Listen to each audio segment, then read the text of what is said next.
Sir ঘোষণা করবেন কি নাম আসলো। 5 জন ভাগ্যবান ব্যক্তি, দেখি কার কার নাম আসে।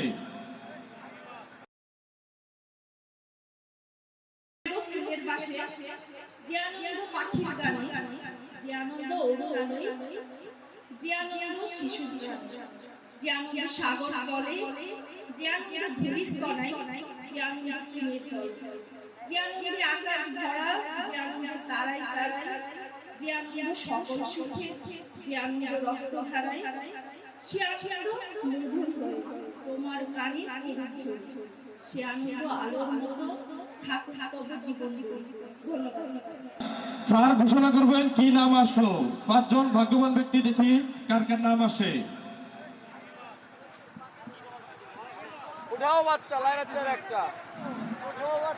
প্রথম যে এটা হচ্ছে বেলি। বেলি বেলি কই? হ্যাঁ, বেলি কার ক্যাপের নিচে নাম লেখা আছে। আপনাদের ক্যাপের সামনে একটা লেবেল আছে, এই লেবেলের নিচে লেখা আছে বেলি, বেগুনি, আকাশি। এটা দেখেন, যার যার ক্যাপের এই লেবেলের নিচে বেলি, যার ক্যাপে আছে 5 জন বেলি, আপনারা আজকে লটারি বিজয়ী। বেলি বেলি 5 জনকে বেলি বেলি। আপনারা কি কথা বুঝতে পারতেছেন? বেলি বেলি নাই, তাহলে পরে আরেকবার উঠাই নাকি? দুধ দুধ দুধ দুধ শুরু হলো। এই লাল গেঞ্জি ভাই, এই যে বসেন বসেন বসেন। এই ভাই সরেন সরেন সরেন। আমাদের পরবর্তী কে ওঠে? ধরাও না ভাই। আরে পরে যান। কাঁঠাল, জাতীয় ফল কাঁঠাল। কাঁঠাল ভাগ্যবান 5 জন, 5 জন ভাগ্যবান কাঁঠাল।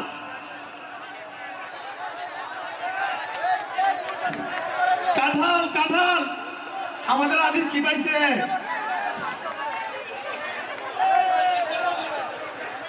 আমাদের কুইজ প্রতিযোগিতা আছে, এই কুইজে কিন্তু সবাই অংশগ্রহণ করতে পারবে, আমাদের ভলান্টিয়াররা সহ সবাই। এখানে স্যার আমাকে কোশ্চেনটা দেবে, আমি শুধু বলে দিব, আপনারাও চাইলে উত্তর দিতে পারবেন। এটা কেউ জানে না, স্যার কি লেখছে আমি নিজেও জানি না, উত্তরও জানি না। তাহলে স্যার বলে দেখ। হ্যাঁ, স্যার বলুক, আমরা সবাই উত্তর দিব।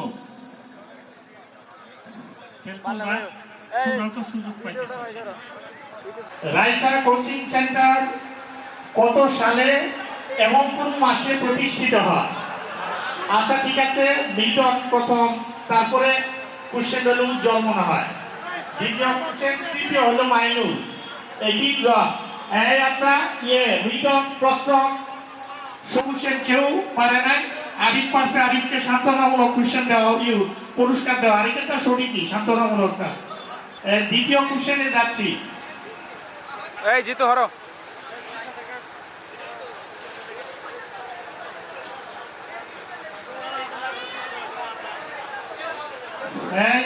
কোচিং সেন্টারে আমি যে পড়াইছি, এরা যে বিভিন্ন সময় পরীক্ষা দিছে, প্রথম 2005 দিল, 6 দিল, 7 দিল, এভাবে মনে করো বিভিন্ন বেসে একেবারে 19 পর্যন্ত। প্রথম কত সালে জিপিএ 5 পায় এবং কে পায়? এখানে 3 জন। হ্যাঁ, সাজু সাজু 2009 সালের নামটা শুদ্ধ করো, শুদ্ধ হয় না। রাজিউর রহমান মুরাদ, তোমার উত্তরটা সঠিক ধরা হয়েছে। এরপর তৃতীয় 3 নম্বর কোশ্চেন। কোচিং এর কোন ছাত্র প্রথম বিসিএস এ পুলিশ ক্যাডার হয়? আচ্ছা, এখানে ফজলুল, সৈকত, তারপরে আমজাদ আর 4 জনের ভিতরে ফজলুল।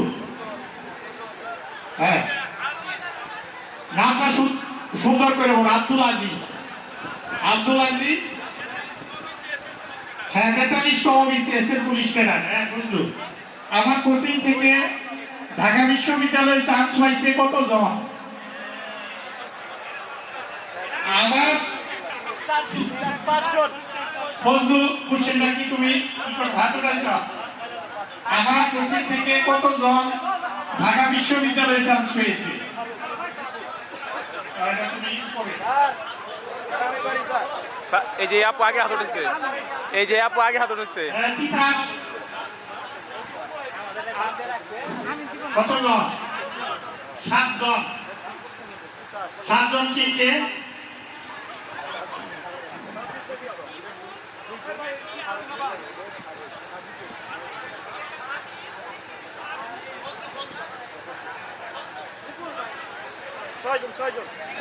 এসএসসি পাস করে এবং কোন মেডিকেল কলেজে পড়ে? Raisa coaching, Milton. হ্যাঁ ঠিক আছে, তারপর মিল্টন আগে আগে বলো। পারিবারিক এটা নেওয়া যাবে না। নিপুল আর ওই ছেলেরা 2000 কত? তুমি নেন।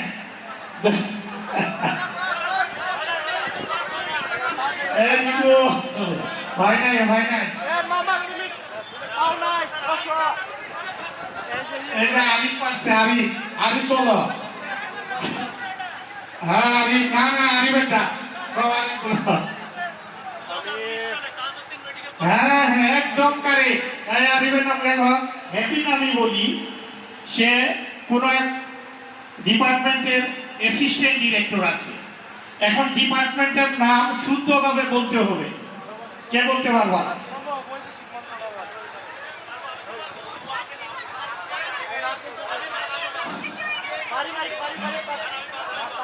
না পারিবারিক ওটা হবে না। ইকামুল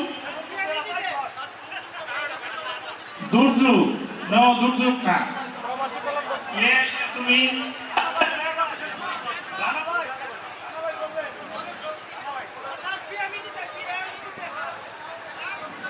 হ্যাঁ সৈকত ওই দেখে আইডি দেখে না না না, এটা নেওয়া যাবে না। খুশি আগে তো ছিল কামার করা আমার বাড়িতে, ঠিক আছে? আমার বাড়িতে এখান থেকে কোনো একটা সমস্যার যদি কোচিংটা স্থানান্তর করা হয়, এটা কত সালে কোচিংটা স্থানান্তর করা হয়? এটা নয়ন, তারপরে এটা মিলন, ইকরামুল, আমজাদ। আগে 2006 সালে। হ্যাঁ আচ্ছা ঠিক আছে। কত সালে?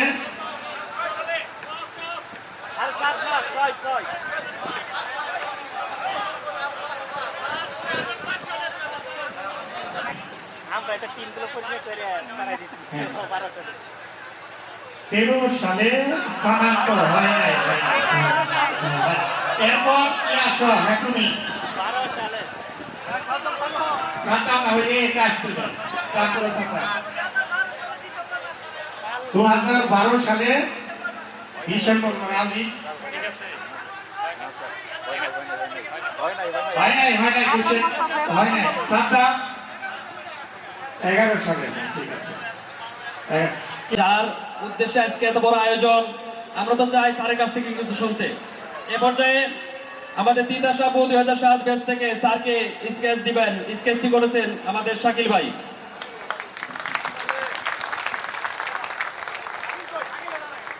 ধন্যবাদ তিতাস আপুকে। এ পর্যায়ে আমাদের শাকিল ভাই স্যারকে নিজে হাতে তৈরি করা স্কেচ উপহার দিচ্ছেন।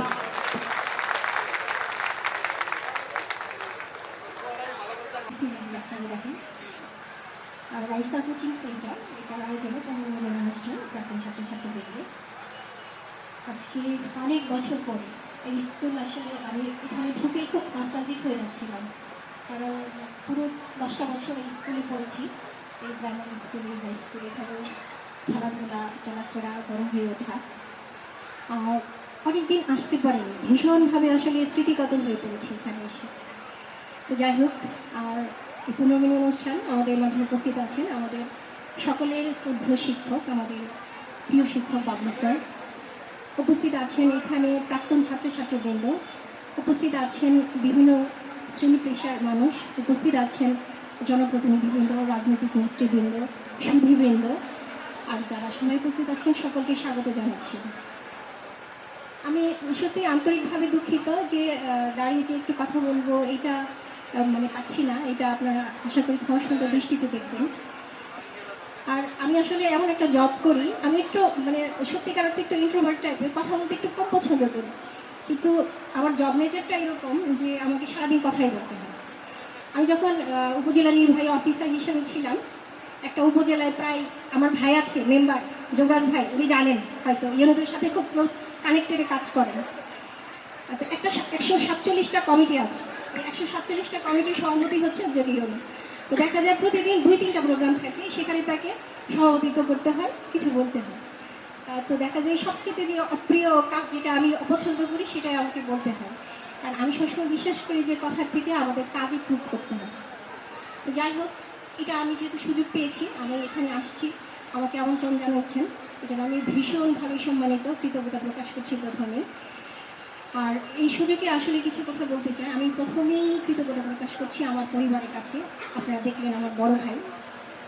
আমি যখন ক্লাস 2তে পড়ি তখন আমার বাবা মারা যায়। আমরা 7টা ভাই বোন। এটা স্বাভাবিক, আমরা নিম্ন মধ্যবিত্ত পরিবার, কৃষি নির্ভর পরিবার। তো ওখান থেকে সবাইকে পড়াশোনা করানো একটা স্ট্রাগল, ভীষণভাবে একটা স্ট্রাগল একটা বিষয়। তো সেই জায়গায় গ্রামে তখন আসলে স্বপ্ন দেখা বা স্বপ্ন দেখানোর মতো লোক খুব কম, অনেক কিছুই থাকে না।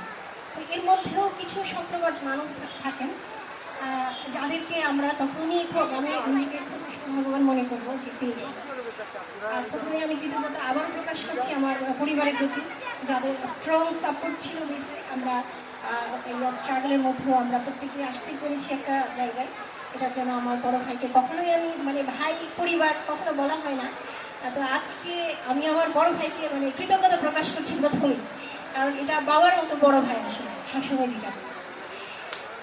আর কৃতজ্ঞতা প্রকাশ করছি যাদের কাছে আমি মানুষ পেয়েছি, আমার শিক্ষাগুরু। স্কুল জীবন শুরু হয়েছে, প্রাথমিক শিক্ষা, আমার হাই স্কুল জীবন শুরু হয়েছে যাদের কাছে। আমার কখনো এই স্যারদের কাছে আসতে পারিনি বা আমার শিক্ষা প্রতিষ্ঠানেও আসতে পারিনি। তো আজকে এই অনুষ্ঠানে এসে আমি আমার সকল শিক্ষাগুরুর কাছে কৃতজ্ঞতা প্রকাশ করছি, কারণ আমার একাডেমিক অর্জনের পিছনে আমি মনে করি তাদের অবদান রয়েছে। আমার পরিবার যেরকম সাপোর্ট দিয়েছে, আর আমার শিক্ষাগুরুরা আমাকে পিল করে গড়ে তুলেছে। এর মধ্যেও আসলে কিছু কিছু মানুষ বিশেষভাবে বলতে হয়, যাদের সাপোর্ট, যাদের সহযোগিতার হাত মানে এতটাই প্রসারিত, মাঝে মাঝে মানে বিস্মিত হয়ে যায়। এটা মানে কৃতজ্ঞতা বা ধন্যবাদ প্রকাশ করাটাও আমার কাছে মাঝে মাঝে ধৃষ্টতা মনে হয়। আমি শুধু আজকে একটি কথা বলতে চাই, আমি জানি না আমার সাথে মানে বসে আছেন আমার শ্রদ্ধেয় স্যার। আসলে স্যারকে ভাই বলতাম যখন স্কুলে পড়তাম, একটা দোটানায় থাকতাম, স্যার বলবো না ভাই বলবো এরকম একটা অবস্থা। তো স্যার, আমি কিন্তু স্যারের মনে আছে কিনা জানি না, স্যারের প্রথম স্টুডেন্ট হচ্ছে আমি। এটা হচ্ছে মানে মনে করিয়ে দিচ্ছি, আমি প্রথম স্যার তখন হয়তো পড়াশোনা করে এসে কিছুদিন আছেন, তো সেই সুযোগে আমি স্কুলে পড়ি, আম্মা এসে বললো যে একটু পড়া দেখাই দেওয়ার জন্য। তা আমিও দেখলাম যে একটু, যেহেতু আমার পড়াশোনার প্রতি একটু একটা বেশি ছিল, তো স্যারের কাছে আসতাম, পড়তাম। স্যার এত আন্তরিকভাবে আমাকে পড়াতেন, আমি আজকে এতটুকু মানে বলতে আমার দ্বিধা নেই আপনাদের সবার সামনে, যে আমার যে বেসিক, যে আমাদের যে হ্যাপি যেটা বলবো আর কি, যে সকল সাবজেক্ট করতে হবে, তো আমার সেরকম ম্যাথ, ইংরেজি, ফিজিক্স, কেমিস্ট্রি যে বেসিকটা, এটা আমি মনে করি যে আমাকে সম্পূর্ণ আমার স্যার গড়ে দিয়েছেন বলে আমি বিশ্ববিদ্যালয়ে চান্স পেয়েছি, আমি বিসিএস কোয়ালিফাই করতে পেরেছি। এই বেসিকটুকু যদি স্যার আমাকে না দিতেন তাহলে হয়তো আমি এই জায়গায় আসতে পারতাম না, আপনাদের সাথে কথা বলতে পারতাম না। তো যেহেতু কৃতজ্ঞতা প্রকাশ করার সুযোগ পেয়েছি, আমি স্যারের প্রতি ভীষণভাবে কৃতজ্ঞতা প্রকাশ করছি। আর কিছুদিন আগে স্যার খুব অসুস্থ ছিল, তখন আমি ঢাকায় পোস্টিং ছিলাম। যদিও আসলে অনেক সময় দেওয়ার দরকার ছিল, সেটা পারিনি, শুধু স্যারকে একবার দেখতে গিয়েছিলাম। আমি যে বললাম যে আমি আসলে ভীষণ ইন্ট্রোভার্ট, যে আমার ভেতরে কৃতজ্ঞতাটাও বিশেষ করে যাদের প্রতি বেশি কৃতজ্ঞ তাদের প্রতি আরও মানে প্রকাশ করাই যায়, যাদেরকে আমি সবসময় বাইরে বলি, ওই ইউনিভার্সিটি বা অন্য কোথাও জায়গায় যখন আমাকে বলা হয় প্রিয় শিক্ষক বা আদর্শ মানুষ, আমরা কিন্তু আমার আদর্শ যদি আমি বলি যে আমার নৈতিকতা বা আমার সততা, এটারও ভিত আমি মনে করি আমার বাবু স্যারের কাছ থেকে এসেছি। ওনার পরোপকার করার যে টেন্ডেন্সিটা, এটা মনে প্রাণে ধারণ করার চেষ্টা করি। তো আমি দোয়া করবেন যেন আমি সেটা আরও বৃহৎ পরিসরে এটা যেন করতে পারি, চেষ্টা চেষ্টা করি, আমরা হয়তো সরকারি চাকরি করি, অনেকে হয়তো অনেক কিছু মনে করতে পারে। তো আমার কাছে মনে হয় যে আসলে আমি একটা দায়িত্বে আছি, আমি কোনো ক্ষমতায় নেই। অনেকে হয়তো একটা ক্ষমতা বলে ভুল করে যে আমি একজন ইউনো, আমি একজন ম্যাজিস্ট্রেট, কিছু না, নাথিং। আমার উপরে সরকার আমাকে একটা ট্রাস্ট করে একটা অর্পিত দায়িত্ব দিয়েছে। জনগণের টাকায় ট্যাক্সে আমার বেতন হয়, সেই বেতনটুকু হালাল করার জন্য আমি কাজ করি। এর বাইরে আমার বিশ্বাস করুন আমার বিন্দুমাত্র কোনো ক্ষমতা নেই। মানুষকে যদি আমি সেবা দিতে পারি সেটা হচ্ছে আমার বেতনটা বৈধ, এর বাইরে আর কিছু না। আর সবভাবে যেহেতু চাকরি করি, আসলে আমরা সবাই হয়তো মনে করবেন কিনা আমি জানি না, সবভাবে চাকরি করতে গেলে অনেক স্ট্রাগল করতে হয়। সেটা হলো স্ট্যাটাসের স্ট্রাগল, সেটা অনেক কিছু, যেটা আপনারা এখন সমাজে তাকালে দেখতে পারবেন যে আমরা আসলে সমাজে কন্ট্রিবিউশনটা হয়তো আমরা আর্থিকভাবে করতে পারি না সেভাবে। কারণ সবভাবে আমরা যখন কাজ করি তখন ওই নিজেদের লাইফ যেটা এটার পিছনে আসলে বেশি চলে যায়, সেখান থেকে পারাটা আসলে একটু টাফ হয়ে যায়। তো তারপরও আমি আমার জায়গা থেকে আমি শুধু চিন্তা করি না, এটা গ্লোবাল ভিলেজ চিন্তা করি যে আমার শুধু গ্রাম সেটা না, আমি সরকারের একজন আমলা, মানে আমি আমার দেশের প্রত্যেকটা মানুষের যে সেবা দেওয়ার কথা সেই দায়ভার আমি নিয়েছি। তো সেই জায়গা থেকে আমি চেষ্টা করি কাজ করার জন্য। তো আজকে আমি শুধু এতটুকুই বলবো যে আমাকে বলা হয়েছে যে আমি ইন্সপিরেশনটা আসলে ঠিক এরকম না। আমার কাছে যেটা সফলতার সঙ্গে মনে হয় যে আমি চাকরি করি সেটাই সফলতা। একজন উদ্যোক্তা সফল হতে পারে, একজন ব্যবসায়ী সফল হতে পারে, একজন সমাজসেবক সফল হতে পারে। সর্বোপরি যে কাজটা ভালো মতো করতে পারে, যে কাজটা করে আনন্দ পায়, যে কাজটা সকলকে নিয়ে বাঁচা যায়, যে কাজটা সমাজের জন্য কিছুটা ভ্যালু অ্যাড করে, সেটাই আমার কাছে মনে হয় সেই ব্যক্তি হচ্ছেন সফল। সেই হিসাবে আমি অনুরোধ করবো যে আমি আসলে ওই পর্যায়ের কোনো মানুষ না যে খুব সফল, এভাবে আমাকে বলবেন না। তো তারপরেও যেহেতু আমাকে বলেছেন যে ইন্সপিরেশনের কিছু কথা, তো এটা আমি শুধু বলতে চাই যে আমার এখন একটা সময় আমাদের দেশ চলছিল, আমাদের সামনে কোনো টার্গেট ছিল না, কিন্তু আমরা এখন টার্গেট নিয়ে কাজ করি। যদিও আমি আসলে আমলাতন্ত্রের মতোই কথা বলছি, সেই টার্গেটটা কেমন, আমরা একসময় মধ্যমায়ের দেশ বলেছিলাম, টার্গেট দিয়েছিলাম, মধ্যমায়ের দেশ হয়েছি। আমরা টার্গেট দিয়েছি 41 উন্নত বিশ্ব হব, সেদিকে যাচ্ছি। তো এই জায়গা থেকে আমাদের হচ্ছে দায়িত্ববোধ, আমাদের প্রত্যেকের অংশগ্রহণ। আমরা এসডিজি বাস্তবায়ন করছি, এসডিজির 17তম গোল হচ্ছে প্রত্যেকের অংশগ্রহণ। এখানে শুধু আমলা নয়, শুধু রাজনীতিবিদ নয়, এখানে সকলকে অংশগ্রহণ করতে হবে, জনগণকে অংশগ্রহণ করতে হবে, উদ্যোক্তাদের অংশগ্রহণ করতে হবে। সকলের অংশগ্রহণ করলে আমাদের মাননীয় প্রধানমন্ত্রী বা আমাদের সরকার যে টার্গেট দিয়েছে এদেশের দুঃখ দুর্দশা অভাব অনটন, আমি পার্সোনাল না, আমি চাই একটা সিস্টেম গড়ে উঠুক, এমন একটা সিস্টেম গড়ে উঠুক আমার দেশে প্রত্যেকটা ছেলে মেয়ে পড়াশোনার সুযোগ পাবে। এটা কারো ব্যক্তিগত, এটা কারো কোনো করুণা না, কারো কোনো দান না, এটা তার অধিকার। আমাদের সংবিধান সেই অধিকার দিয়েছে তার মৌলিক অধিকারগুলো বাস্তবায়ন করার জন্য, অন্ন বস্ত্র শিক্ষা বাসস্থান। এটা কারোর কোনো করুণা নয়, কারো কোনো দয়া নয়, কারো কোনো দান নয়। আমরা সরকার এই জিনিসগুলো বাস্তবায়ন করতে বদ্ধপরিকর, সেটা আমরা জানি। এমনকি এটা আমাদেরকে সবাইকে জানাইতেই হবে। আপনারা দেখেন, আমি মনে করি যে এখন যদি কেউ চায় পড়াশোনা করতে পারে, প্রাথমিক থেকে কলেজ পর্যন্ত ফ্রিতে সরকার পড়াশোনা করার সুযোগ দিয়েছে, আমরা কেন সেই সুযোগটুকু নিব না? শুধু আমাদেরকে দোষারোপ করলে হবে না যে আমার এই নাই সেই নাই। আমরা একটা মধ্যমায়ের দেশ, আমরা একটা উন্নতির দিকে যাচ্ছি। আমাদের নিজ নিজ জায়গা থেকে আমাদের দায়িত্বশীলতার সাথে কন্ট্রিবিউশন করতে হবে।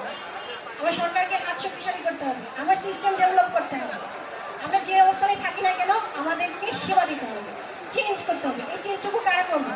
আমরা বলছি স্মার্ট বাংলাদেশ করবো, কারা করবো? আমরা স্মার্ট নাগরিক যারা আছি আমরা তারাই করবো। আমরা স্মার্ট নাগরিক কি শুধু কাপড় চোপড়? মোটেও না। স্মার্টনেস শুধু কাপড় চোপড় বা আমি এই হন্ডাই করে ঘুরি, চোখে চশমা দিয়ে ঘুরি, এটা না। আমার স্মার্ট হচ্ছে আমার চিন্তা চেতনা, আমার কর্মকাণ্ড। আমরা যে অবস্থায় থাকি না কেন আমাদেরকে চেষ্টা করতে হবে, আমাদেরকে উদ্যোক্তা তৈরি করতে হবে, আমাদেরকে সহযোগিতা করতে হবে, সহযোগিতার হাত বাড়িয়ে দিতে হবে। আর এখন আমরা সত্যিকার অর্থে একটা চ্যালেঞ্জের মধ্যে যাচ্ছি। চ্যালেঞ্জ হচ্ছে আমরা এখন একটা ভার্চুয়াল লাইফের মধ্যে লিড করছি। আমাদের এখন দুইটা জীবন, একটা রিয়েল লাইফ, একটা ভার্চুয়াল। আমরা এখন এই ভার্চুয়াল লাইফে খুব সহজে প্রভাবিত হচ্ছি, কিন্তু ভার্চুয়াল লাইফের পেছনে যে কি কদর যে একটা জীবন আছে সেটা কিন্তু আমরা কেউ খেয়াল করছি না, কেউ খেয়াল করি না। তো আমার আজকে যারা আপনারা আছেন একটাই অনুরোধ থাকবে, আপনারা ভার্চুয়াল লাইফের যে নেগেটিভ দিকগুলো সেগুলো খেয়াল রাখবেন। আমাদের এখন সবচেয়ে বড় সমস্যা মাদক সমস্যা, আমার সবচেয়ে বড় সমস্যা জঙ্গিবাদ, সন্ত্রাসবাদ। আমি যদি এসব করি তাহলে আমরা ব্যক্তিগত উদ্যোগ খুব বেশি সফল হবে, আমাকে সিস্টেমেটিক ওয়েতে আগাতে হবে। তো সেই জায়গায় আমাকে চিন্তা করতে হবে যে আমার তরুণ সমাজের জন্য চ্যালেঞ্জ কোনগুলো, সেগুলো আমাকে মোকাবেলা করতে হবে। আর এটা সরকারের কোনো একার দায়িত্ব নয়, এটা আমাদেরকে সবাই মিলে মোকাবেলা করতে হবে। সেটা আমার মনে করি সমাজের শিক্ষক যেরকম আছেন, যেমন আমি বাবু স্যারের অনেক ইন্সপিরেশন, অনেক উৎসাহমূলক কথা আমরা শুনতাম যে এটা হতে হবে, এটা করতে হবে। তো এটা মনে মনে ধারণ করতে হবে।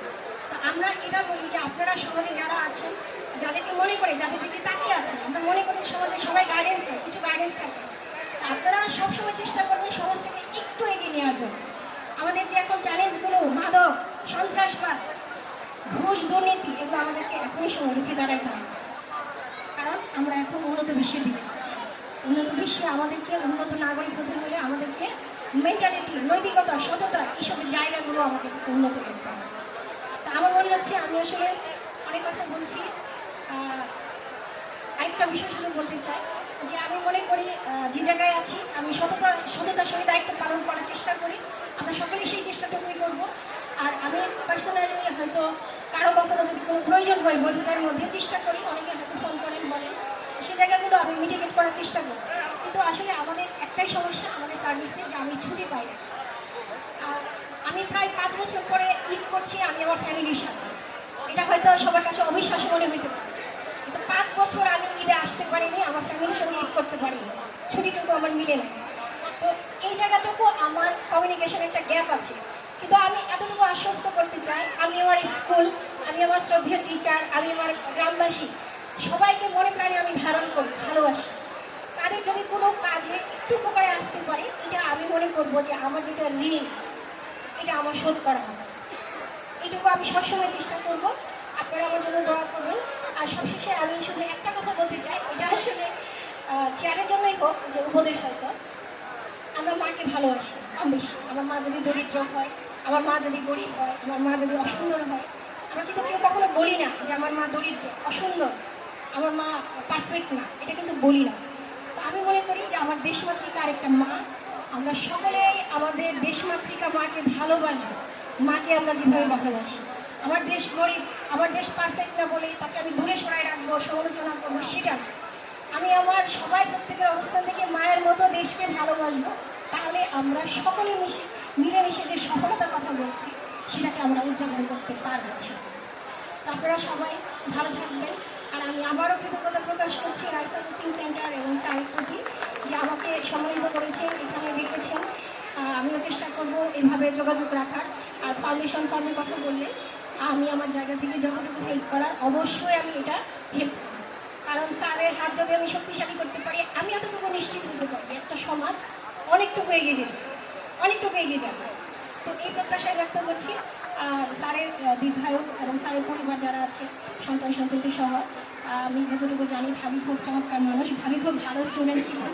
আমি তখন নিজে করতাম, ভাবি তখন আমাদের উপরে ছিলেন, ফলো করতাম। ভাবি খুব মেধাবী স্টুডেন্ট ছিলেন, আপনারা জানেন কিনা আমি জানি না, তখন ফলো করতাম। তো স্যারের জন্য আসলে খুব শুভকামনা থাকলো। সন্তান সন্ততিরা খুব মেধাবী, ব্যক্তিগত জীবনে ওনার সফলতা, আবার কর্মগত জীবনে ওনার সফলতা কামনা করছি। আর আপনারা এখানে যারা এসছেন প্রত্যেকেই ভালো থাকেন, সুস্থ থাকেন। প্রত্যেকেই ওইটুকুই আহ্বান জানাই যে আমরা দেশ, সমাজ, আমার গ্রাম, সবার জন্য আমরা কিছু ভ্যালু অ্যাড করি, নিঃস্বার্থভাবে সততার সাথে, আমরা ধৈর্যের সাথে সব কিছু যেন আমরা করতে পারি, আমরা ঐক্যের সাথে সব কিছু যেন করতে পারি, এই প্রত্যাশা ব্যক্ত করে আমি আমার বক্তব্য শেষ করছি। সবাই ভালো থাকবেন। ধন্যবাদ সবাইকে। সেন্টারে প্রাক্তন শিক্ষার্থীদের আয়োজনে আয়োজিত আজকের এই পূর্ণ মিলনী অনুষ্ঠান, এই অনুষ্ঠানের আমি প্রথমেই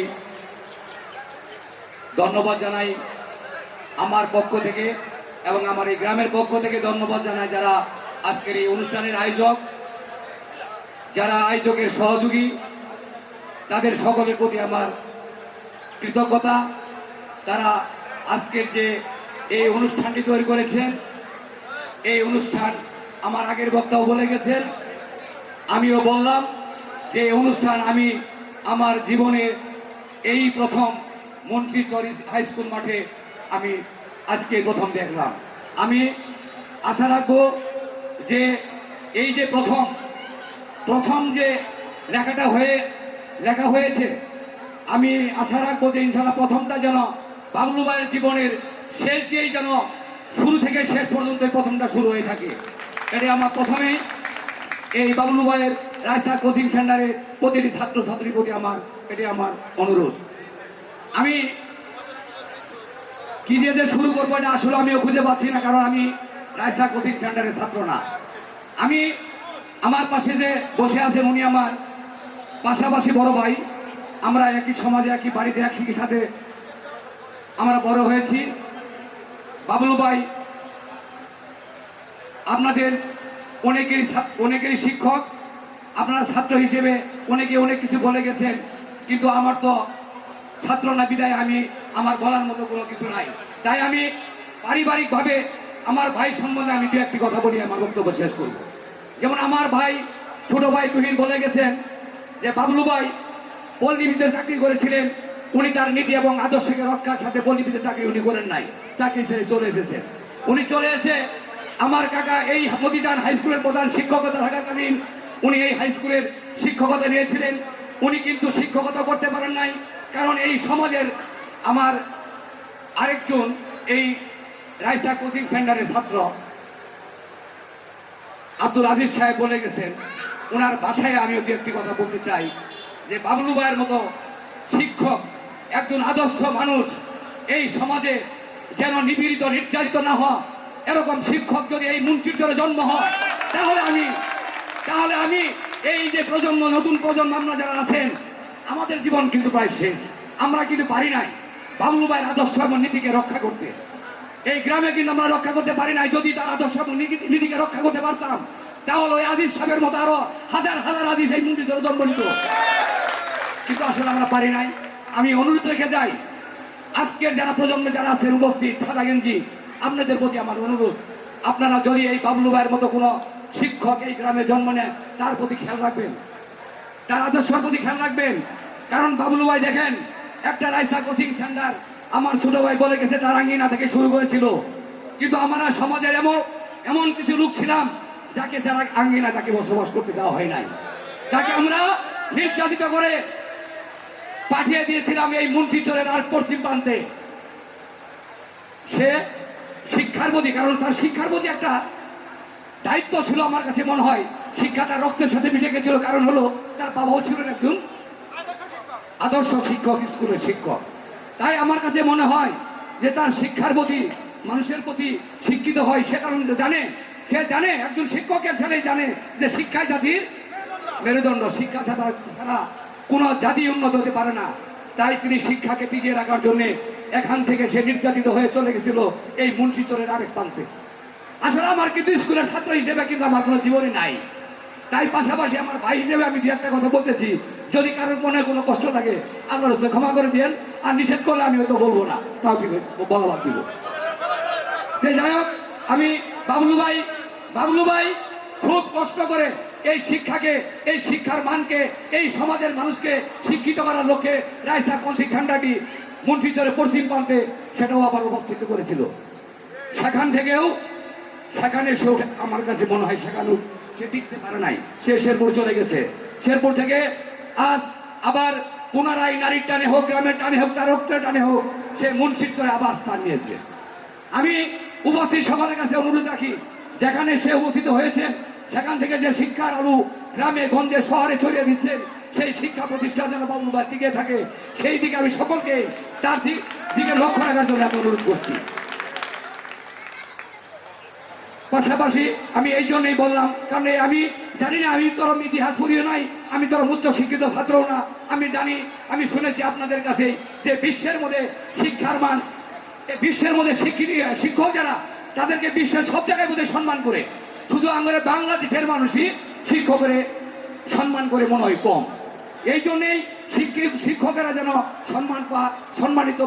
সম্মান জায়গায় যেন থাকে, এইদিকে আপনারা খেয়াল রাখবেন। তার প্রতি যেন গ্রামের কোনো লোক, আমার মতো কোনো লোক যেন তাকে শারীরিক হোক, মানসিক হোক, শিক্ষা দিতে হোক, কোনো নির্যাতিত না করতে পারে, এটাও সকলের প্রতি আমার অনুরোধ। আপনারা তার শিক্ষা প্রতিষ্ঠান সহ, তার ব্যক্তি সহ আপনারা খেয়াল রাখবেন।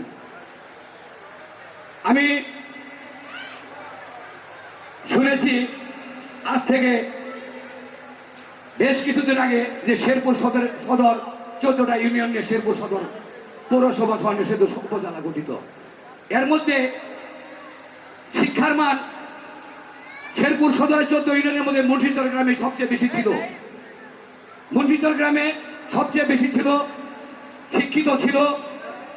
এখনো আমি মনে করি আজকের এই পরিবেশ, আজকের এই যে চেহারা ছবি দেখে মনে হইতেছে যে আসলেও আজও আমার কাছে মনে হয় যে শেরপুর সদরের মধ্যে আমরা মুন্সিচরেই সবচেয়ে শিক্ষার হার এবং চাকরিজীবীর হার এবং উচ্চ চাকরিজীবীর হার আমাদের মুন্সিচর গ্রামে বেশি আছে। এই পরিবেশটা যেন মুন্সিচরের জন্যে সুনাম হয়ে থাকে। পরবর্তী প্রজন্মের প্রতি আমার অনুরোধ থাকলো, আমার এক ছোট বোন বলে গেছে যে এবং দেশ এবং এই এলাকার স্বার্থে, পরবর্তী প্রজন্মের স্বার্থে এলাকা থেকে যেন মাদকের মতো একজন নেশাজাতক দ্রব্য যেন এই গ্রামের সমাজের কোনো লোক যেন ব্যবহার না করতে পারে, সমাজকে দূষিত না করতে পারে, সমাজটা যেন ভালো একটা সমাজ হিসেবে পরিণত হয়। সমাজ থেকে যারা আমার মতো হোক আর যার মধ্যেই হোক দুর্নীতিবাজ, অন্যায়বাজ, মদখোর, নেশাখোর, গাঁজাখোর, তাদেরকেও পাশাপাশি আপনারা দেখে এই সমাজ থেকে প্রত্যাখ্যান করবেন। এই অনুরোধ রেখেই আমি আমার সকলের সুস্বাস্থ্য কামনা করে আমার বড় ভাই বাবলু ভাইয়ের জন্য দোয়া চেয়ে, আমার জন্য দোয়া চেয়ে, সকলের জন্য আমার দোয়া রইল। আমার কথায় ভুল ত্রুটি হলে ক্ষমা করে দিবেন। ক্ষমার দৃষ্টিতে দেখার আহ্বান জানিয়ে আমি আমার কথা সংক্ষিপ্ত করে এখানে শেষ করছি। সকলকে ধন্যবাদ। আসসালামু আলাইকুম। সম্মানিত আমাদের রাইসা কোচিং সেন্টারের উপদেষ্টা আমার ছোট ভাই আজহারুল ইসলাম বাবলু, আর এখানে সামনে উপস্থিত আছেন রাইসা কোচিং সেন্টারের সাবেক ছাত্র ছাত্রী এবং আমার গ্রামের মুরব্বিয়ান, আসসালামু আলাইকুম। আমি কি বলবো, বক্তব্য অনেক রকম বক্তব্য হয়ে গেছে। আমাদের শিলা আপু অনেক কিছু বলছে। আজকে বোধহয় 20 বছর ধরে শিলা আমি দেখি না। আগের শিলা নাই এখন। ছোটবেলার যে শিলা ছিল, আমি আপনাদের একটা কথা বলি, শিলা প্রাইমারিতে পড়ছে, আমি এখানে একটা দোকান করছি, সেই শিলা এখন নাই। শিলার যে স্বাস্থ্য ছিল ওই স্বাস্থ্যটাও নাই। শিলার আমি চিনতেই পারি না। যাই হোক, আমাদের গর্ব, শিলা এখন আমাদের বর্তমানে ডিসির কাছাকাছি র্যাঙ্ক। আমাদের গ্রামের সৌভাগ্য। এটা শুধু আমাদের বাবলু স্যারের সাজেশন নিয়ে, উনি বললেন ওনার সাজেশনে আমি যদিও কোচিং এর ছাত্রী না, ওনার কাছে প্রাইভেট পড়ছি। কাজেই আমি এখানে একটা কথা বলি যে মুন্সিচরের সবচেয়ে সুযোগ ভোগ করছি আমি। বাবলু স্যারের সুযোগ সবচেয়ে বেশি ভোগ। বিএসসি সাহেব এই স্কুলের হেডমাস্টার, আমি তখন এই স্কুলের ম্যানেজিং কমিটির সদস্য। আমি বাবলু স্যারে করে নিছিলাম, কিন্তু ভ্যাকান্সি খালি আসছিল না দেখে তাকে আমরা নিছিলাম ফিজিক্যালি ইনস্ট্রাক্টর হিসেবে। কিন্তু উনি ফিজিক্যালি পড়াইতো করতো না, উনি সমস্ত ক্লাস করাইতো ওই হাই স্কুলে, ছাত্রছাত্রীরা বলতে পারবে। কিন্তু উনারে এখানে খেতাব করে, উনারে ষড়যন্ত্র করে, আমি যা কোনো সত্য কথা, উনাকে ষড়যন্ত্র করে এখানে মাস্টারেরা যখন আমাদের হেড স্যার চলে গেল মুশারফ কাকা, তখন মুজাম্মেল ভাই এলো। মুজাম্মেল ভাই থাকতেও আমরা কিন্তু ওরা খেলা দিতেই নেই। আমি ম্যানেজিং বোর্ড সদস্য ছিলাম। যখন মুজাম্মেল ভাই চলে গেল, আমাদের আর হেডমাস্টার দেওয়ার মতন লোক নাই। কাকে হেডমাস্টার দেব? ওদের প্যান্ডেলে চলে গেল। ওনারা যায় কি করলো, বাবলু স্যারের এই স্কুল থেকে কিভাবে তাড়ানি যা, এই একটা ষড়যন্ত্র শুরু করলো। ওনারে বললো কি, শোনো, ওনারে বললো এক কথাই যে তুমি স্কুল থেকে হয় মনে করেন ফিজিক্যালি ইনস্ট্রাক্টর ট্রেনিং দিয়ে আসো। এই যে বাবলু স্যারের সামনে কথা আছি, ওনারা ট্রেনিং এ পাঠানোর জন্য অনুরোধ করলো। বাবলু স্যার দেখলো যে না, আমি ফিজিক্যালি ইনস্ট্রাক্টর হবো না, আমি ফিজিক্যালি পড়াবো না। যাই উনি যাই কি করলো, চাকরি রিজাইন দিল। উনি মাইমা সিংহ চাকরি রিজাইন দিয়ে এলো আদর্শের জন্য, ইনিও চাকরি রিজাইন দিল। কাজে বাবলু স্যারের এই সুনাম আমি দেখতেছি। ও যারা খেদাইছে, যারা এই স্কুল থেকে ওনারে খেদাইছে, ওনারে অসম্মান করছে, আমার মনে হয় না এই সম্মান আজীবনে তারা পাবো। আজীবন তফাসা করলেও এই বাবলু স্যারের সম্মান যে পাইছে আজকে, আমরা মন আমাদের ভরে গেছে। আমি চাই সাবেক ছাত্র ছাত্রীরা তোমরা সবসময় বাবু স্যারের শ্রদ্ধা করবা, যেখানে পাবা সেখানে শ্রদ্ধা করবা, প্রয়োজনে প্রত্যেকে মোবাইল করবা, স্যার আপনি কেমন আছেন, কিন্তু এই কুচক্রী মহল যেন এই ধরনের ক্ষমতা, এই ধরনের সম্মান আর না পা। এই বলে আমি আমার সংক্ষিপ্ত কথা শেষ করছি। বাবলু স্যারের জীবন সুখী হোক, উন্নতি হোক, এই বলে আমার কথা শেষ করছি। আসসালামু আলাইকুম।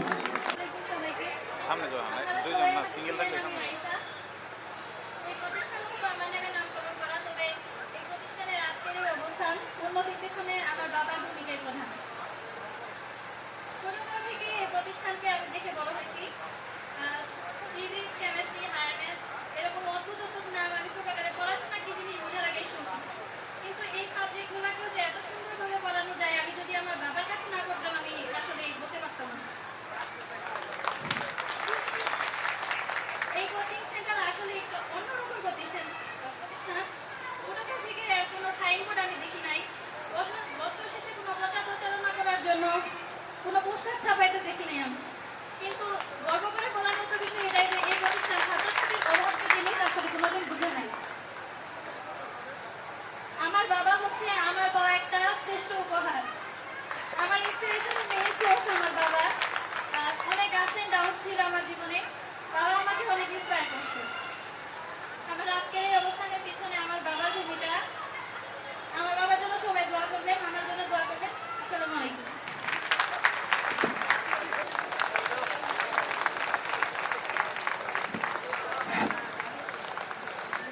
তুইন ভাই একটা গিফট আছে স্যারের জন্য। তুইন ভাই একটু প্লিজ বলছি।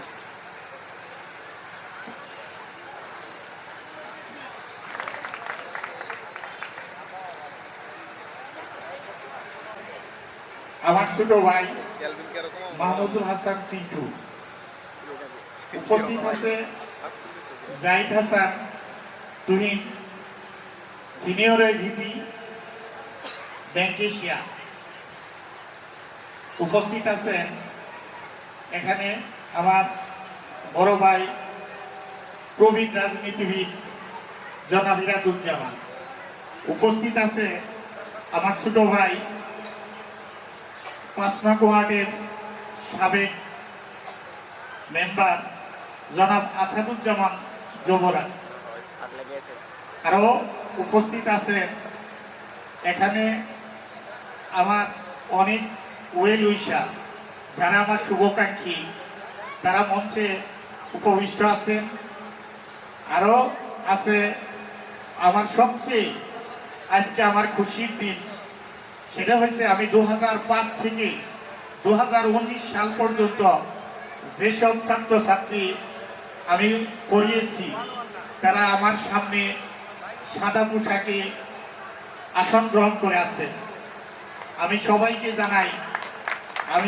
সবাইকে জানাই আন্তরিক শুভেচ্ছা ও মোবারকবাদ। আসসালামু আলাইকুম। আসলে বলার মতো অনেক কিছুই আছে, আমার জীবনে ঘটে যাওয়া অনেক ঘটনাই আছে। কিছু কিছু ঘটনা আছে লোমহর্ষক, যে ঘটনাগুলি শুনলে মানুষ বলবে যে আসলেও এ ধরনের মানুষ কি নির্যাতিত হয়। আছে, ঘটনা আছে। আমি সে ঘটনা বলতে গেলে আজ আমার মনে হয় আসর নামাজ তো মিট যাবেই, মাগরিব নামাজ কখন ঈশা নামাজ এসে যাবে আমি বুঝতে পারবো না। আপনারাও আমি মনে করি ধৈর্য সহকারে আমি মনে করি শুনবেন। কি কারণে, যে ঘটনা আমার জীবনে ঘটছে তা বলার মতো না। যাই হোক, আমি ওদিকে পিছন ফিরবো না, আপনাদের সবারই একটা ধারণা আছে এটা। তো একটা কথা আমি বলতে চাই, এই মুন্সিগঞ্জ মতিজান স্কুলের আমি শিক্ষক ছিলাম। আমি থাকার সময়ে এই স্কুলের ওই পাশে বারান্দাটা ছিল ভাঙ্গা, খাম ছিল না, ঘরের চালে ছিল ছিদ্র।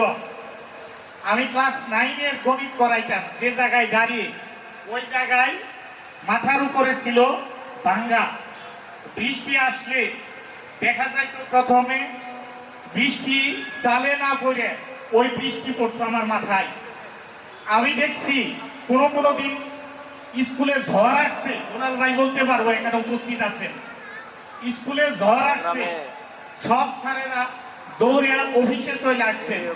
আমি জানি স্কুল হলো ছেলে মেয়ে কম্বাইন, এই মেয়েগুলি ছেলেগুলি একা রাইখে কেন আমি এতে যাব। বৃষ্টির ভিতরে ভিজে আমি মেয়েগুলিকে এক রুমে নিয়ে তাদের সাথে আমি দাঁড়িয়ে থাকছি তাদের সাথে আমি দাঁড়িয়ে থাকছি বৃষ্টি শেষ। তারপরে আমি ক্লাসওয়ারি বাচ্চাগুলিকে স্কুল থেকে আমি বের করে দিয়ে পরে আমি অফিসে আসছি। স্কুলের প্রতি আমার অনেক দরদ ছিল, কিন্তু এই স্কুল আমার মামা আমাকে নিয়োগ দিয়ে দিয়েছিল স্কুলটা যেন ভালো হয়, গ্রামের 5-10টা ছেলে যেন স্কুলের থেকে পড়ে ভালো পর্যায়ে যেন থাকতে পারে। আমিও সেই লক্ষ্য নিয়ে আমি নিজের লাভ কখনো খুঁজি নেই। আমি জানছি আমার বাবার ভাঙা করে থাইকে আমি এখান থেকে শিক্ষকতা করে দিয়ে এখান থেকে মানুষের মতো মানুষ গড়ে দিব, সেটাই আমার সার্থকতা। সেটা আমি চাই নাই শহরে আমি বাড়ি করব, আমি চাই নাই 10 বিঘা জমি করব। আমি চেয়েছি এই স্কুল থেকে আমাদের গ্রামের বাচ্চারাই যেন ভালো জায়গায় যারা যেন থাকে। সে কার ছেলে, জমিদারের ছেলে, সে না একজন শিক্ষকের ছেলে, না একজন ব্যবসায়িক ছেলে, সেটা আমার দেখার নাই।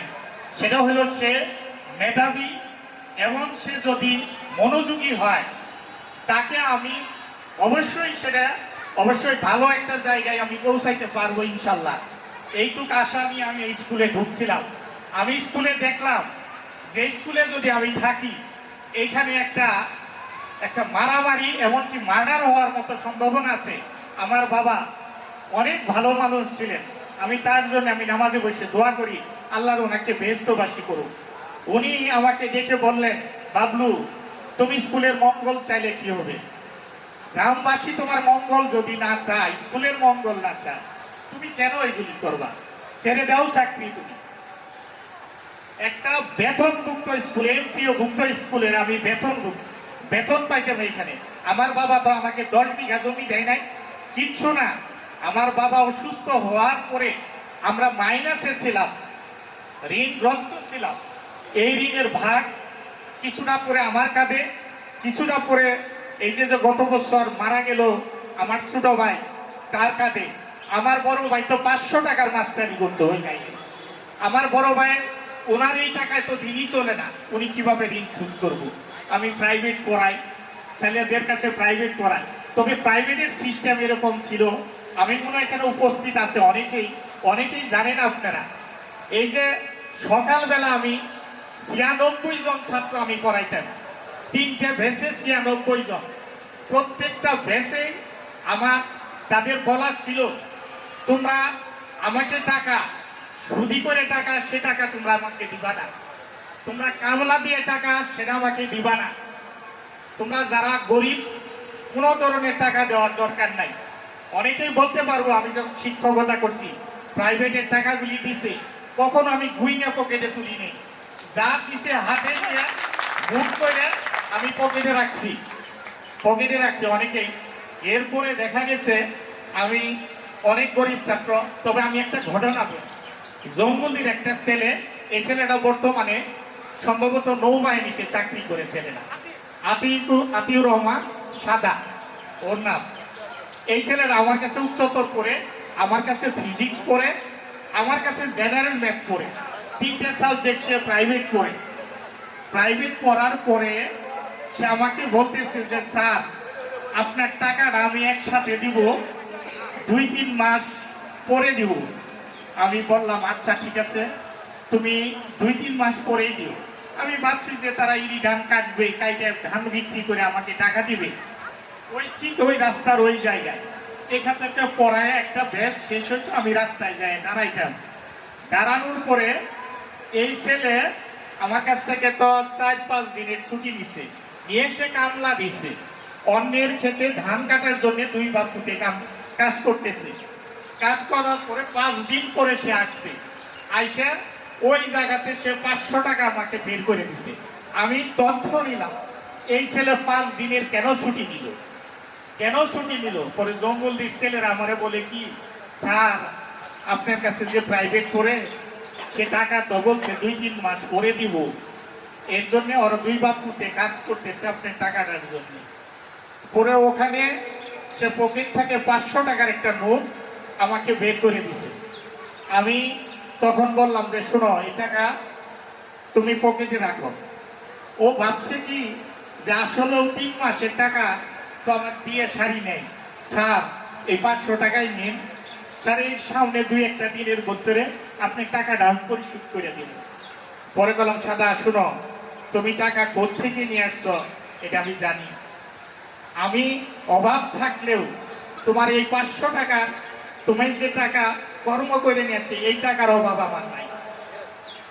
পরে ওকে আমি বললাম শোনো, তুমি যত দিন তোমার লাগে, তোমার এসএসসি পরীক্ষা আসতে যা সময় লাগে, তুমি সাবজেক্ট ইভেন যদি বলো যে স্যার আমারে বাংলা পড়াই দেওয়া লাগবে, আমি তাই পড়াবো, তুমি আমার কাছে পড়ে যাবা, কোনো ধরনের টাকা পয়সার চিন্তা করবা না, তুমি পড়ে যাও। এই ছেলে পড়লো, এসএসসি পাস করলো, বর্তমানে সে নৌবাহিনীতে চাকরি করে, নৌবাহিনীতে চাকরি করে।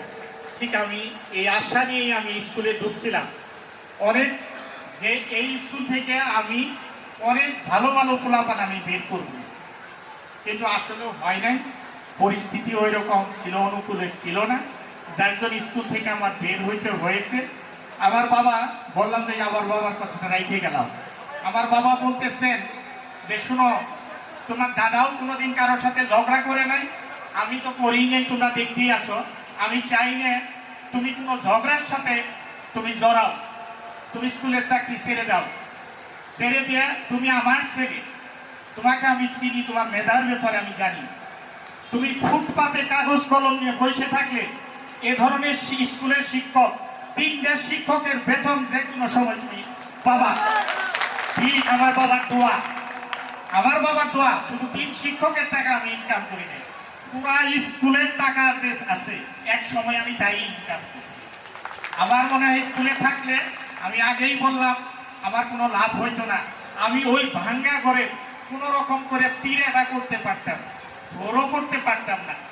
কেন দেখছি স্কুলের বেতনের জন্য, ফিসের জন্য অনেক ছেলে বের হয়ে যাইতেছে, গা স্যাররা বের করে দিছে, আমি ডাক দিছি, এই ছেলে তুমি চলে যাইতেছ কেন? স্যার ফিস দিতে পারিনি, অমুকে দুলাল ভাই জানে, অমুকে আমার ফিসের জন্য পরীক্ষা নিব না। আমি ওকে বলছি এই তোমার ফিস নেই কে? তো অমুক স্যারে, যাই বলো বাবু স্যারের কাছে এই মাত্র টাকা দিয়ে আসলাম আমি। আইসা বলছে টাকা কি দিছে? বললাম হ্যাঁ দিছে, লিখে রাখে।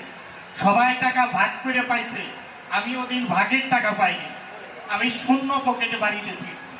তবুও আমার কাছে তৃপ্তি লাগছে। কেন? কিছু ছেলে যারা পয়সার অভাবে পড়তে পারে না, আমি তাদের সহযোগিতা করতে পারলাম, আমার কাছে তৃপ্তি লাগছে ওদিন। হ্যাঁ, কিছু কিছু ছেলে দেখা গেছে আজও বলে স্যার আপনি যদি সহযোগিতা না করতেন আজ আমাদের এই চাকরি করা হইতো না। এই যে যেগুলি উঁচা লম্বা, এগুলির বয়স বাড়াই দিছি আমি, রেজিস্ট্রেশন আমি করছি। কেন? পাশ করলেই যেন আর্মি, মিডিয়ার, পুলিশ এখানে যেন চাকরি পায়। হ্যাঁ পাইছে, তাই করছে, এটা করছে। যাক, সে কথা আর আমি ওই দিকে আগাই না।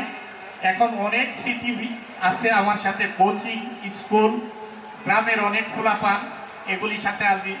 এই যে আজিজ যে বললো, আজিজের কথাগুলি যে বললো, আজিজ আসলেও ও আছে এখানে মঞ্চে আছে, ওর মন মানসিকতা, ওর আচরণ কোনো দিকেই কমতি নাই।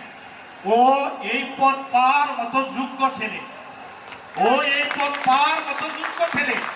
আল্লাহর কাছে আমি জোর দাবি করছি, ও পাবে না, কেন পাবে। আমি ওর ভাইকে বলছি যে 2 বছর কষ্ট করো, আজিজের পুরাপুরি টাকা লাগবে না, 500-1000 টাকা যদি লাগে একটু তুমি হেল্প করবে। এই খোকা করে বাড়ি ওই বাসের চারে ওইখানে আজিজের ভাই যায়, আমি আসি, দাঁড়া করাইছি, বললাম যে আজিজের টাকা দিতে মনে হয় কষ্ট হইতেছে। পরে বলতেছে কষ্ট হইতো, বললাম যে কষ্ট 2 বছর করো।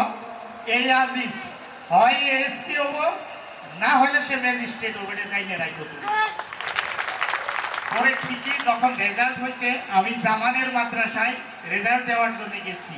আমি জানি না আজিজের ভাইয়ের ছেলে ওখানে পড়ে।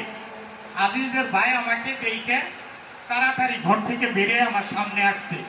পরে বললো কি স্যার আপনার দোয়া আল্লাহ কবুল করছে, আপনি বলছিলেন আমার ভাইকে, বলছিলেন আমার ভাইয়ের সম্বন্ধে হয় এসপি, না হলে সে ম্যাজিস্ট্রেট হবে। ওই প্রথমটাই আল্লাহ এই করছে। আজিজ এখানে আছে, আজিজের মনে হয় 10 অথবা কলেজে পড়ে। আমি আজিজের সামনে দাঁড়া করাই বলছিলাম, আজিজ তোমাদের বাড়ির কাছে যে ব্রিজটা হইতেছে এটা কার জন্য হইতেছে জানো? এটা হইতেছে তোমার জন্য। এই ব্রিজে প্রথম গাড়ি উঠবো, তোমার গাড়ি উঠবে। আজিজের বলছিলাম। তবে সে খুবই অবিডিয়েন্ট ছেলে, খুবই অবিডিয়েন্ট। শুধু সে নয়, এই যে শিলা যে এডিসি হয়েছে, ওই ওর বড় ভাই একটা কথা বলছে, ওই ঈদগাহ মাঠে আমি একটা অঙ্ক করাইছিলাম বোর্ডে অঙ্ক করাইছিলাম। মনে হয় সে অঙ্কটা উঠাইতে ভুল করছে, ভিতরে একটা লাইন গ্যাপ করছে। পিন্টু শিলারে বলছিল এই অঙ্কটা তুমি দেখো, মনে হয় এখানে একটু ভুল আছে। পরে বললো যে না, আমি অঙ্ক দেখবই না, যেটা বাবলু ভাই করে দিছে এটা ভুল থাকতে পারে না। তার কত ডিপ কনফিডেন্স আমার প্রতি। ওটা তাই পিন্টু আমাকে বলছে, দেখো তোমার প্রতি কত কনফিডেন্স। এখন কথা হলো শিলার আরেকটা ঘটনা আমি বলি। সেটা হলো জাহাঙ্গীরনগর ইউনিভার্সিটিতে আমি নিয়ে গেছিলাম রাইসারের রাইসার তো না, সন্ধ্যারে পরীক্ষা দেওয়ানোর জন্য। শিলা গেটে দাঁড়ায় আছে, আমি এই গেট দিয়ে ঢুকবো। শিলা আমাকে দেখে পরে বলতেছে যে আসেন, এখানে আসেন। আমার গেস্ট রুমে বসাইলো। গেস্ট রুমে কোনো গেস্ট নাই, একমাত্র আমিই গেস্ট। শিলাকে বললাম যে শিলা, এখানে কোনো গেস্ট নাই, অথচ এখানে তো গেস্ট রুমে আমি। বলে গেস্ট রুম ভর্তি পরীক্ষার দিনে খোলার নিয়ম নাই। আমি মামাকে বললাম, মামা গেস্ট রুম আজকে আমার খোলাই তুলতে হবেই। আমার এমন একজন শিক্ষক আছে আসতেছে, ওনাকে এখানে আমার আপ্যায়ন না করতে পারলে আমার ভালো লাগবে না। সেটা দেখি শিলা প্লেটের ভিতরে আপেল, কমলা এগুলি নিয়ে রাখছে, মনে নাই কি কি জিনিসগুলি। আমি তখনই আল্লাহর কাছে বললাম, আচ্ছাই বলতে হয়, এই মন থেকে একটা দোয়া আসলো যে আল্লাহ, ও যেমন আমাকে সম্মান দিল, আল্লাহ তুমি এইরকম উচ্চ মর্যাদার একটা সম্মানে তাকে সম্মানিত করি। হয়েছে শিলা আরো আগাবো, শিলা আরো আগাবো। কেন? শিলা যেদিন রেজাল্ট হইলো সেদিন আমি শিলাকে বললাম, শিলা দিন জানাইছে, শিলারে আমি তৎক্ষণাৎ বললাম, শিলা আমি এই রেজাল্ট শুনে তো খুশি হয়েছি, কিন্তু আরেকটা সংবাদ আমারে দিবা। সেটা হয়েছে আমি ডিসি হয়েছি, এই সংবাদটা তুমি দিবা। এই যে হেভি আছে এরা তো ওবিডিয়েন্ট, সেটা বলার শেষ নাই। তুমি দেখো প্রত্যেকটা যারা ভালো ভালো শীর্ষ পর্যায়ে গেছে এরা অনেক ওবিডিয়েন্ট, অনেকই। এখন কথা হলো বুয়া, যদি তাই হইতো মৌলানা মৌলভী ঘুরে নিয়ে আসছে বড় বড় মুরগি, খাসি মাংস দিয়ে খাওয়ায় কইতো আমার ছেলে নাকি দোয়া কর, আমার ছেলে যে ম্যাজিস্ট্রেট হয়। তাই হইতো না, দোয়া করে দিত ম্যাজিস্ট্রেট। দোয়াটা তা আসে না, দোয়াটা অন্তরের অন্তঃস্থল থেকে এমনি চলে আসে, এমনি চলে আসে। যাই হোক, তবে বাকিগুলি যে অবিডিয়েন্ট না তা না, প্রত্যেকটা ছেলেই আমি দেখছি ম্যাক্সিমাম 80% ছেলে মেয়ে খুব অবিডিয়েন্ট। আমি বুঝি না, এদের কিছু এক বেলা খাওয়ায়ও নাই, এদের কাছ থেকে পড়াইছি, টাকা দিছি, এরপরেও এরা ভক্ত। এটা কি মন্ত্র আছে আমার কাছে, এটাও আমি জানি না। যাই হোক, এটা এই যে জবুলির একটা ছেলে, কাহিনীটা আবার বলি। সেটা হয়েছে এখানে আছে মনে হয়, সেটা ওর নাম রাফি। এই রাফি আমার কোচিংয়ে যখন ভর্তি হয়, সেটা আমি অনেক জায়গায় এই কাহিনীটা বলি। আমি ভর্তি হয়, ওর বড় ভাই বলছে কি, আর তোর পড়ার দরকার নাই, তুই কোচিং সেন্টারে যাবি, যায় স্যারের দোয়া নিয়ে আসবি, দোয়া নিয়ে আসলেই যথেষ্ট। কোচিং সেন্টারে সে কি করে দেখি কেমন একটা পড়ে না, প্রায়ই সে ঘুমা। আমি একদিন বললাম, এই ছেলে খালি যে ঘুমাও? ও বলতেছে, স্যার আমার বড় ভাই বলছে তোরা কিচ্ছু করার দরকার নেই, তুই স্যারের দোয়াটা নিয়ে আসবি। আমি তখন রাফিকে বললাম যে রাফি শোনো, দোয়া আমি তো দোয়া তোমারে করব না। কেন? যারা পরিশ্রম না করে ওদের দোয়া আমি করি না। পরে এই ছেলেটা যাক, পড়াশোনা দেখছি কোনো কোনো সময় মাথায় গামছা বাঁধতে পড়তেছে, গামছা বাঁধতে পড়তেছে। জিজ্ঞেস করছে, এই ছেলে তুমি গামছা বাঁধতে চলে? বল স্যার মাথাটা কেমন জানি করে গামছাটা টাইট করে বাঁধবে, পড়ার মনোযোগী হয়। এই ছেলে পরে SSC 4.69 মনে হয় পাইল। পাওয়ার পরে ইন্টারমিডিয়েট ভর্তি হলো ইয়েতে ময়মনসিংহ ভর্তি হলো, ওখান থেকে পাশ করে সে ঢাকাতে একটা প্রাইভেট ইউনিভার্সিটিতে লতে মনে হয় অনার্স মাস্টার্স কমপ্লিট করছে। এই ছেলে আছে, অনেকেই আছে। যাক, এসব কিছু বলতে গেলে অনেক সময়ের দরকার। যে আমি এখনই বিদায় দিব, আসর নামাজের আজান দিছে, নামাজ পড়ব। এখন প্রশ্ন হয়েছে আমার ছাত্র ছাত্রীদের, তোমাদের কাছে আমি একটাই অনুরোধ রাখবো, তোমরা যে যে অবস্থায় অথবা যে যে পদেই আছো, তোমাদের পদে ওই পদে থেকে তোমরা এ সততা নিষ্ঠার সাথে কাজ করো। আমার মনে হয় জীবনে তোমরা ভালো কিছু পাবা। আর যদি অসততা থাকে, তোমাদের কর্মের ভিতরে কর্ম ফাঁকি দাও, তাহলে আমার মনে হয় ভালো কিছু করতে পারবে না, এটা কখনো সম্ভব না। আর তোমাদের কাছে আরেকটা কথা বলতেছি, তোমরা মুসলমান মানুষ, প্রত্যেকে নামাজ রোজা ফরজ। এখন কথা হইলো, আমি যখন সজবর কিলা ওই ইয়েতে শীতলপুরে আমার কোচিং সেন্টার ছিল, সেটা সম্ভবত ইন্দোনেশিয়া থেকে একটা জামাত আসছিল। এই জামাতের একটা লোক আমাকে বলল যে সে ভাঙ্গা ভাঙ্গা বাংলা বলতে পারে, সে ওই রকম বাংলা ক্লিয়ার বাংলা বলতে পারে না। পরে বলতেছে যে স্যার, সেটা সেই হচ্ছে উত্তম, সেই হচ্ছে বুদ্ধিমান, যে কর্মের পাশাপাশি ধর্মের চর্চা করে। এই কথাটা আমার আজও মনে পড়ে। সে কথাটা বলছে, সে একটা ইউনিভার্সিটি টিচার, সে পরিচয় দিল কি জানি ইউনিভার্সিটি টিচার সে ছিল। দেখ কত জ্ঞানী লোক, কত জ্ঞানী কথা, কত মূল্যবান কথা। আমিও ঠিক ওনার ওই কথা অনুযায়ী তোমাদের আমি বলতেছি, তোমরা যে যে কর্মই করো, এই কর্মের পাশাপাশি তোমরা ধর্মের চর্চা করবা। কেউ নামাজ বাদ দিবে না।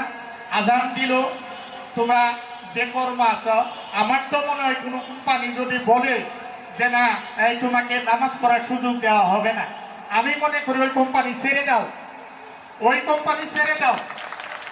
কারণ তুমি নামাজ পড়তে দিব না, ওখানে আমি চাকরি করব? কখনো না।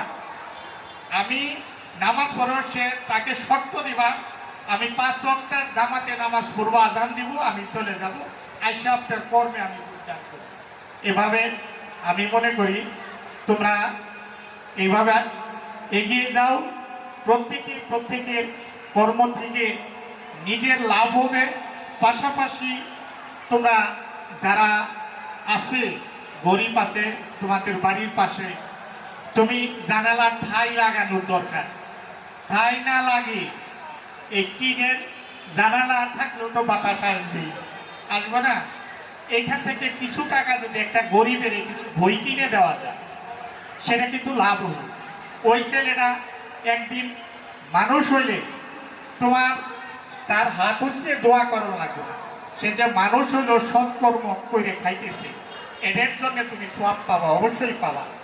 তবে সেটা নিজের কথা হয়ে যায়।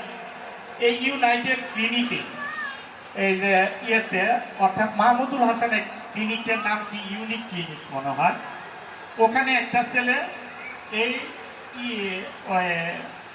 ওখানে খুব একটা বড় পদে নাই, সে ওই সিরিয়াল মেনটেন করে কোনো সময় দেখা যায় ওইগুলি ওই যে রিপোর্টগুলি নিয়ে যায়, অথবা কারো রিপোর্ট নিয়ে ভিতরে যায়। সে আমাকে বললো কি যে স্যার, আপনি তো স্কুলের টিচার, আপনাকে স্কুলে বেশ সৌজন্য কবি বই দেয় তো। পরে বললাম কি, আমার স্কুল তো সরকারি স্কুল না যে বিভিন্ন কোম্পানি থেকে দিবে। তবে আমরা যেটা সিলেকশন করি, পাঞ্জেরি সিলেকশন করি, পাঞ্জেরি সৌজন্য কপি দিচ্ছে। এটা তো বলে স্যারও ওখান থেকে কয়েকটা বই আমাকে দিবেন। পরে আমি বললাম কি যে আসলে ওইটা বাংলা টিচারকে বাংলা দিই, ইংরেজি টিচারকে দিই, এভাবে বইগুলি ওইগুলি তাকে দিয়ে সাহায্য করতে পারি না। পরে লোকটার ফেসের দিকে তাকায় আমার খুব মায়া লাগলো, যে আরে বাচ্চার জন্য সে বই কিনতে পারতেছে না, অথচ আমার দেওয়ার মতো যে এবিলিটি এরকমও নাই। পরে আমি বললাম যে আপনি এক কাজ করবেন, রোববারের দিন এমদাদিয়াতে আসবেন। আসলো, এক সেট বই। বললাম যে কত লাগবে? বলে 2400 টাকা লাগবে। 1500 টাকা ওনাকে দিয়ে দিলাম আমি। দিয়ে বললাম যে আর 900 টাকা আমি ঈদের পরে দেবো। বলে স্যার ওটা আপনি যখন ইচ্ছে তখন দিয়ে। পরে ফোন দিয়েছি, ফোন দেওয়ার পরে বইতে নিয়ে গেছে। কিন্তু কথা হলো খুদাই আমাকে ওইভাবে অর্থ দেয় না। অর্থ যদি দিত আমার মনে হয় আমি বাড়িতে ঘর পায়ে গরিব ছাত্রদের রাইখে খাওয়ায় এদের আমি পড়াইতাম। এরকম আমার মত মানসিকতা। যাই হোক, যার স্বাদ আছে তার সাধ্য নাই, এটাই চিরন্তন সত্য কথা। তবে সর্বোপরি শেষ কথা আমি বললেন এখনই বিদায় নিতেছি। তোমরা যারা আমার স্টুডেন্ট আছো যে যেখানে কর্ম করো, তবে আমাকে মাঝে মধ্যে 15 দিন 1 মাস করে একটু ফোন দিয়ে একটু স্মরণ করো, ভালো লাগে। কোনো কোনো ছাত্র 3 বছর 5 বছর হয়ে গেছে, নাম মনে হয় এই ছেলেটার নাম অমুক ছিল না, মুখটা হালকা হালকা ভাইসে উঠি, কিন্তু স্মরণ করতে পারিনি। মাঝে মধ্যে যদি ফোন দেও, আর এর অর্থ এই না যে প্রত্যেক দিনই ফোন দিলে তে আমি ফোনই তো রিসিভ করতে পারবো না। 1 মাসে একবার দেও, 2 মাসে একবার দেও, অথবা 6 মাসে একবার স্মরণ করো। অথবা যদি পারলে তোমরা তো কিছু 50% ছেলে মেয়ে এখন বিবাহিত, তোমাদের বইয়ে বিয়ে করছো, দাওয়াত দেওয়ার সুযোগ হয় নাই মনে হয় কারোর।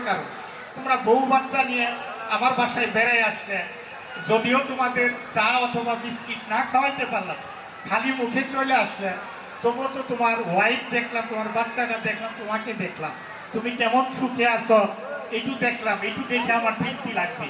যাই হোক, আমি এই অনুষ্ঠান আর দীর্ঘায়িত করতে চাই রে। আজান দিছে, আজানে তোমরাও নামাজ পড়ো, আমিও নামাজ পড়ি। আজকের মতো 15 মিলনীয় অনুষ্ঠান এখানে আমি সমাপ্ত ঘোষণা করছি। ধন্যবাদ সবাইকে। এখন তোমরা আমাকে আমার জন্য দোয়া করো যেন আমি সুস্থ থাকতে পারি, আমি যেন মানুষের সেবায় আমি নিজেকে বিলিয়ে দিতে পারি, এইটুকু তোমরা আমাকে দোয়া করো। আমি চাই না আমি অর্থ দিয়ে শেরপুর শহরে 5 তলা আমি বাড়ি করব, এগুলি চাই না। আমি চাই আমার বাচ্চা 3টে ভালো জায়গায় যাক, এরাও যেন মানুষের সেবায় যেন এগুতে পারে, এই কামনা করে আমি আজকের মতো বিদায় নিচ্ছি।